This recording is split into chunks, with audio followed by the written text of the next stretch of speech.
Hello students, आप सभी का आपके अपने चैनल संजू वत्स पर हार्दिक स्वागत है।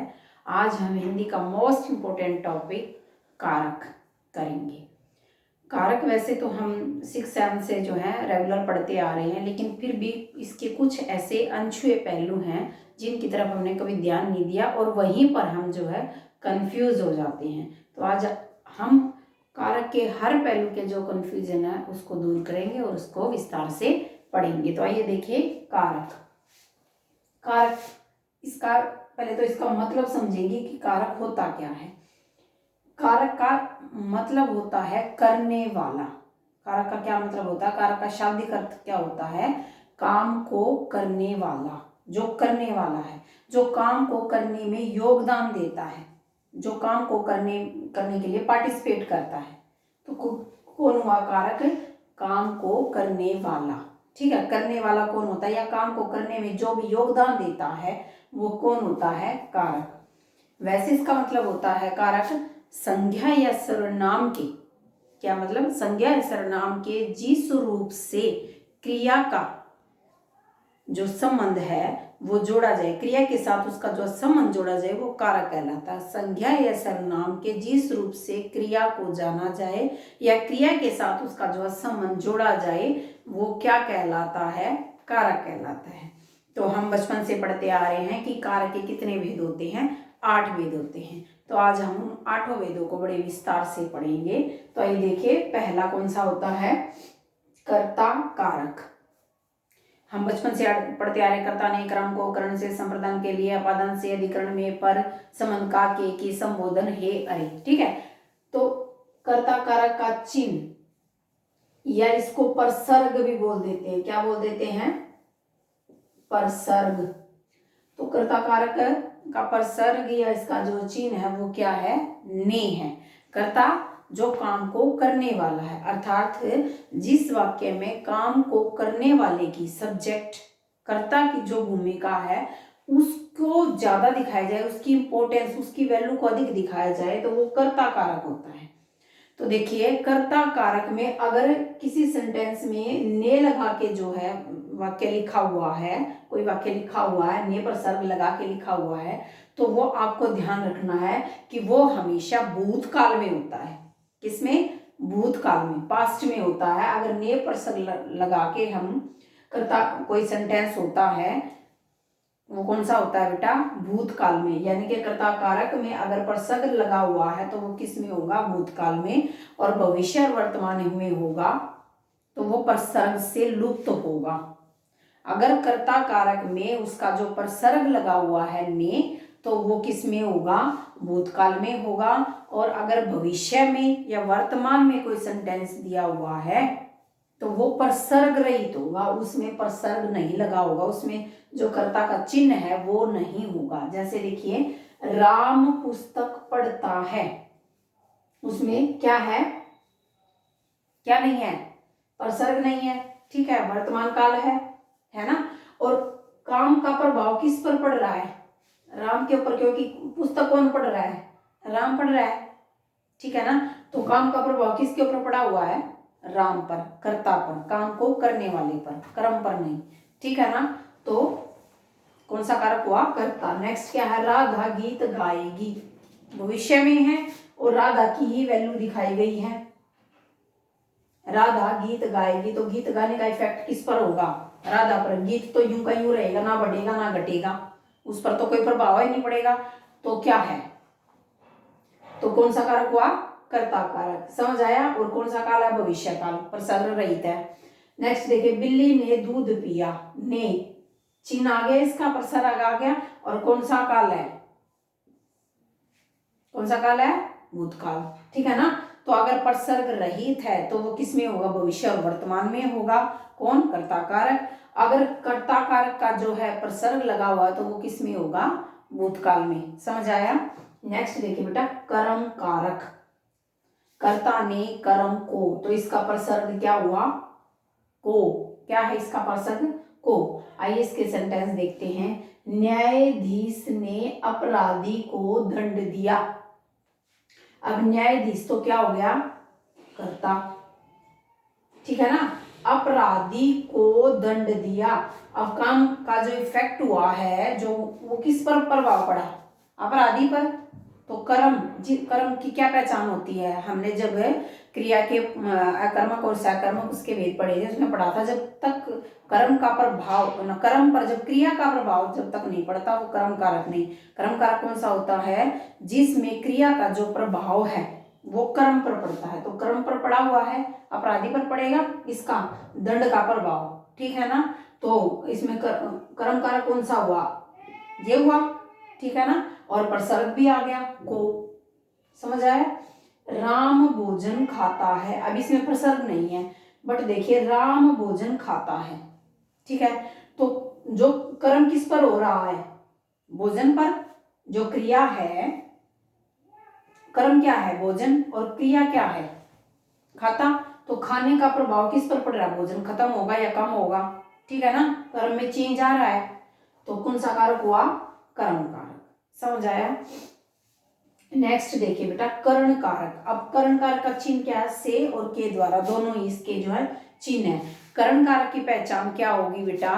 कि इसमें किसी चैनल, किसी माध्यम के द्वारा काम होगा, जिसके द्वारा काम किया जाएगा वो माध्यम जो है वो शो होगा कि किस चीज के द्वारा काम हुआ है, किसके द्वारा वो काम किया गया है। चैनल क्या है उसका, माध्यम क्या है। जैसे सीता ने कलम से पत्र लिखा, ठीक है ना। सीता ने, अब सीधा हो सकता था सीता ने पत्र लिखा, ऐसे हो सकता था, बट उसने दे दिया सीता ने कलम से, माध्यम दे दिया कि उसने जो काम किया वो किसके द्वारा किया है? कलम से, और चिन्ह भी आ गया सी। लेकिन सबसे बड़ी बात है कि आपको ये ध्यान रखना कि अगर किसी वाक्य में माध्यम दिया हुआ, काम करने का साधन दिया हुआ है, तो वो किस में आएगा? कर्ण कारक में। सीता ने कलम से पत्र लिखा, तो कलम आ गया, माध्यम है काम को करने का, पत्र को लिखने का, तो कौन सा कारक हो गया? कर्ण कारक। राम ने रावण को बाण से मारा, राम ने कर्ता, रावण को कर्म, और बाण से माध्यम दे दिया कि किससे मारा उसको, क्या साधन यूज किया? बाण। तो कौन सा कारक हो गया? कर्ण कारक, ठीक है ना। अब देखिए संप्रदान के लिए, संप्रदान की क्या पहचान होती है? कि इसमें कोई चीज किसी को दी जाती है, देने के भाव में कौन यूज होता है? संप्रदान। जब कोई चीज किसी को क्या दी जाती है? दी जाती है। जब कोई चीज किसी को दे दी जाती है तो वो उसमें, वो किस में आती है? संप्रदान में। माने किसी की हितपूर्ति होती है, किसी का भला होता है, किसी की हितपूर्ति होती है, या स्वार्थ की जो है पूर्ति होती है, तो उसमें कौन सा कारक आता है बेटा? संप्रदान। समझ आया। किसी का भला हो रहा है, किसी की हितपूर्ति हो रही है, किसी का स्वार्थ का पूर्ण हो रहा है, या किसी को कोई चीज दी जाती है, तो वो उसमें किस में आती है? वो संप्रदान में। जैसे वह भिखारी को खाना देता है। अब आप कहोगे कि जो को है वो किस में आता है? कर्म कारक में। तो आपने चिन्ह पर ज्यादा फोकस नहीं करना, आपने भाव पर ज्यादा फोकस करना कि सेंटेंस में कहा क्या गया है। अगर आप सीधा ही लगा दोगे कर्ता ने कर्म को, जो बचपन से आप रट्टा मारते आ रहे हो कि कर्ता ने कर्म को करण से ऐसे, नहीं, तो फटाक से आप क्या लगा दोगे? आगे तो जाओगे ही नहीं। सीधा आपने देखा वह भिखारी को, फटाक से लगा दिया अपने कर्म कारक, नहीं। अब देखो वह भिखारी को खाना देता है, देने का भाव आ गया भाई, ठीक है ना। किसी की हितपूर्ति हो रही है, तो देने के भाव में क्या आता है? संप्रदान। आपको ये बात स्पेशली याद रखनी है, जब कोई चीज किसी को दी जाती है तो वो कर्म नहीं, वो क्या होगी? संप्रदान, ठीक है। वह पढ़ने के लिए स्कूल गया, पढ़ने के लिए, उसका अपनी पूर्ति कर रहा है, वो अपना कोई जो उसकी प्रॉब्लम है, जो उसने आगे फ्यूचर में कुछ बनना है, तो उसके लिए, ठीक है ना, उसके लिए वो स्कूल जा रहा है, ठीक है। तो शिक्षा के लिए, शिक्षा गेन करने के लिए, शिक्षा लेने के लिए, तो क्या हुआ उसमें? संप्रदान। नेक्स्ट है राजा प्रजा को दान देता है, फिर दान दे रहा है ना, समझ आई। तो देने के भाव में क्या आया? संप्रदान, समझ आया। नेक्स्ट देखिए बेटा, अपादान। अब देखिए आप कहोगे कि अपादान कारक में भी से है, और किस में था? से कर्ण कारक में भी से था। तो क्या है इसमें डिफरेंस, पहले समझेंगे फिर उसको समझेंगे। देखिए कर्ण कारक में तो मैंने क्या बताया था कि चैनल कोई माध्यम साधन होगा जिससे काम की पूर्ति होगी। जैसे माँ चाकू से सब्जी काटती है, ठीक है ना, कोई माध्यम होगा। तो जब कोई माध्यम से, जिस माध्यम से काम किया जा रहा है, अगर वो शो हो रहा है, साधन शो हो रहा है, तो करण कारक। और अपादान में क्या होगा, कोई चीज एक दूसरे से अलग हो रही है। अब जैसे मैं कहूँ पेड़ से पत्ते, हम बचपन से ये सेंटेंस पढ़ते आ रहे हैं रेगुलर कि पेड़ से पत्ते गिरते हैं, तो पेड़ से पत्ते अलग हो रहे हैं, तो अलग होने के भाव में क्या आएगा, कौन सा आएगा, अपादान। अब जैसे मैंने बोला पेड़ से पत्ते अलग हो रहे हैं, तो उसमें मुझे ये बताओ कि पेड़ से पत्ते अलग हो रहे हैं, तो इसमें अपादान वाला शब्द कौन सा है, पेड़ है या पत्ते हैं। तो डेफिनेटली आपको ये बात याद रखनी है कि इसमें पेड़ अपादान कारक है, पेड़ से। क्यों है पेड़, क्योंकि जो अलग होने वाली, जिससे जो कोई चीज अलग हो रही है वो अपादान होगा, जो चीज अलग हुई है वो नहीं होगा, जिससे वो चीज हुई है। अब पेड़ से पत्ते अलग हुए हैं तो पत्तों की वैल्यू नहीं है, पेड़ की है अपादान के अकॉर्डिंग, ठीक है ना। तो अपादान कौन सा शब्द हुआ, पेड़। समझ आया, जिससे जो चीज अलग हो रही है, जिससे जो चीज अलग हो रही है, तो अलग होने वाली चीज नहीं, जिससे हुई है वो चीज की वैल्यू होगी अपादान में, वो चीज, वो शब्द जो है क्या होगा, अपादान। अब जैसे हिमालय से गंगा निकलती है, तो गंगा किससे अलग हुई, हिमालय से, तो अपादान क्या हुआ, हिमालय। समझ आया, गंगा नहीं हुई, हिमालय हुआ। आपको ये बात याद रखनी है। तो जो अपादान है वो केवल अलग होने के भाव में नहीं आता। मैंने इसके सारे जो सिम्टम लिखे हुए हैं, लक्षण, तो ये बात आपको याद रखने को, किस किस में आता है जो अपादान होता है, अलग होने के भाव में, दूर होने के भाव में। देखिए, अलग होने के भाव में कोई चीज अलग हो रही है, एक दूसरे से दूर हो रही है कोई चीज, डरने, वह सांप से डरता है, वह अपने टीचर से डरता है। डरने के भाव में तुलना, सीता गीता से सुंदर है, राम रोहन से इंटेलिजेंट है, बुद्धिमान है।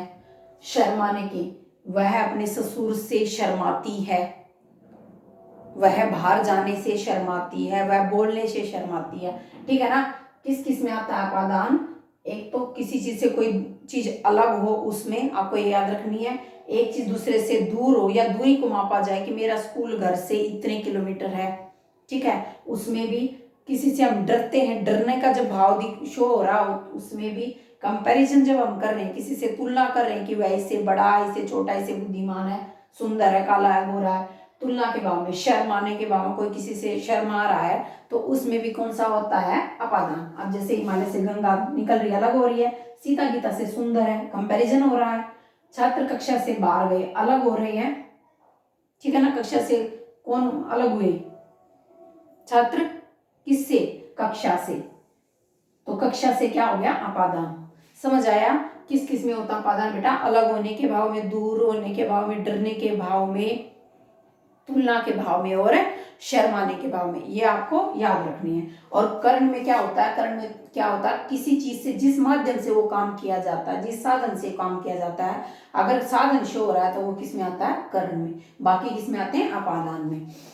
नेक्स्ट देखिए बेटा, संबंध, ठीक है ना। का के की, रा रे री, ना ने नी, इसके चिन्ह क्या, का के की, रा रे री, ना ने नी, ये सब चिन्ह किसके हैं, संबंध के, ठीक है, रिलेशन के। अब देखिए, जैसे यह मेरी पुस्तक है, री, और वो शो भी कर रहा है, उसका पुस्तक के साथ उसका रिलेशन है, वो उसकी है, समझ आई, री आ गया। वह राजा का पुत्र है, का आ गया भाई, वह राजा का बेटा है, और राजा और पुत्र का आपस में रिलेशन है, संबंध है। समझ आया, का के की, रा रे री, ना ना, ना ने नी अगर किसी वाक्य में आते हैं और आपस में दो चीजों का, दो वस्तुओं का, या दो रिलेशन का, संबंधों का आपस में जो है रिलेशन दिखाया जाता है, वो कौन सा होता है, संबंध। नेक्स्ट देखिए, अधिकरण कारक। अधिकरण में क्या होता है, में और पर। अधिकरण की क्या पहचान होती है, इसमें कोई चीज, एक तो आधार होता है किसी चीज का, और क्या होता है, इसमें स्थान, अधिकरण में स्थान और समय। आपको ये याद रखना है, क्या, स्थान और समय। अधिकरण में एक तो इसके चिन्ह है क्या, में और पर, और इसके वो क्या है, स्थान और समय, ये इसमें शो होते हैं। फर्स्ट सेंटेंस देखिए बेटा, कपड़े अलमारी में हैं, जगह दिखा रहा है वो, कपड़े किस में हैं, अलमारी में। नेक्स्ट देखिए, मेरी परीक्षा मार्च में होगी, अब वो क्या समय दिखा रहा है, कब होगी, मार्च में। सॉरी, पेड़ पर पक्षी बैठा है, पर और पेड़ जगह दिखा रहा है, किस पर बैठा है, पेड़ के ऊपर जो है पक्षी, छत पर बंदर बैठा है। स्थान और समय किस में आते हैं, अधिकरण में, ये उसका आधार बेस होते हैं। जैसे पक्षी का बेस पेड़ है, ठीक है ना, तो बेस दिखा रहा, आधार दिखा रहे हो, समय और स्थान किस में आते हैं, अधिकरण में, और उसके चिन्ह क्या है बेटा, में और पर। नेक्स्ट देखिए, संबोधन। संबोधन के चिन्ह क्या है, हे, अरे, ओ, यानी कि हम जिन वर्डों शब्दों को यूज करके हम किसी को पुकारते हैं, बुलाते हैं या किसी को बोलते हैं, तो वो क्या होते हैं, संबोधन। क्या, जैसे हे भगवान अब क्या होगा, हे भगवान, ओ लड़के, ओ लड़के जरा इधर आओ, या अरे लड़के जरा इधर आओ, ठीक है ना, अरे तुम ये क्या कर रहे हो, जब हम किसी शब्द से किसी को पुकारते हैं। और एक किसकी क्या होती है, एक केवल संबोधन ही कारक ऐसा होता है जिसमें जो प्रसर्ग है वो स्टार्टिंग में आता है, वाक्य के बिल्कुल आरंभ में आता है, बाकी किसी में ऐसा नहीं होता। तो आई थिंक आपको जो ये कारक अच्छे से समझ आ गए होंगे। अगर फिर भी कहीं कोई कमी आपको रहती है तो एक बार इस वीडियो को जो दोबारा पॉज करके देखिए, या दोबारा इस वीडियो को देखिए, आपके सारे डाउट क्लियर हो जाएंगे। अगर फिर भी कोई डाउट रहता तो प्लीज़ मुझे कमेंट्स करके बताइए। और अगर मेरी वीडियो आपको यूजफुल लगती है तो प्लीज़ मेरे चैनल को लाइक, शेयर और सब्सक्राइब कीजिए। Thank you.